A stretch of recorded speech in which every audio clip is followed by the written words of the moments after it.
பெண்கள் உரிமைகளுக்காக போராட்ட சட்டங்கள் நம்ம பார்க்க போறோம். 8ஆம் கிளாஸ் சமூக புக்கில் இருக்கக்கூடிய கண்டென்ட் இது. 1829ல் சதி ஒழிப்பு ராஜாராம் மோகன் ராய் முக்கிய காரணமாக இருந்தார். வில்லியம் பெண்டிங் தான் அப்போ வந்து கவர்னர் ஜெனரல்.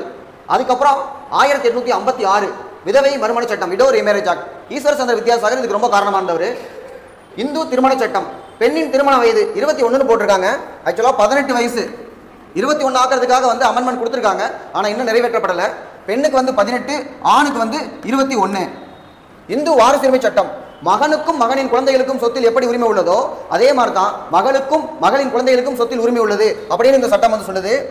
வரதட்சணை தடுப்பு சட்டம், வரதட்சணை வாங்குவதும் கொடுப்பதும் வரதட்சணை வாங்குவதற்கு கூட துணையாக இருப்பதும் எல்லாமே குற்றம் என்று தடை செய்கிறது. ரொம்ப முக்கியமான சட்டம் இது.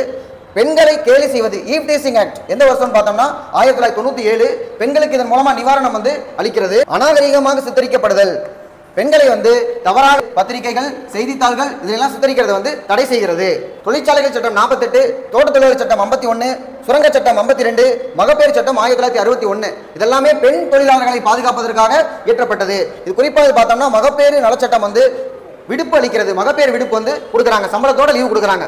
ரொம்ப முக்கியமான சட்டம், பெண்களுக்காக கொடுக்கப்பட்ட ரொம்ப முக்கியமான சட்டம் என்னன்னு பார்த்தோம்னா குடும்ப வன்முறை, டொமஸ்டிக் வயலன்ஸ். குடும்ப வன்முறையிலிருந்து கணவர் மற்றும் கணவருடைய குடும்பத்தாரிடமிருந்து காப்பாற்றுறதுக்காக கொண்டு வரப்பட்ட சட்டம் தான் இந்த 2005 கொண்டு வரப்பட்ட டொமஸ்டிக் வயலன்ஸ். சம ஊதிய சட்டம் எந்த வருஷம் தெரிஞ்சதுன்னா கமெண்ட் பண்ணுங்க.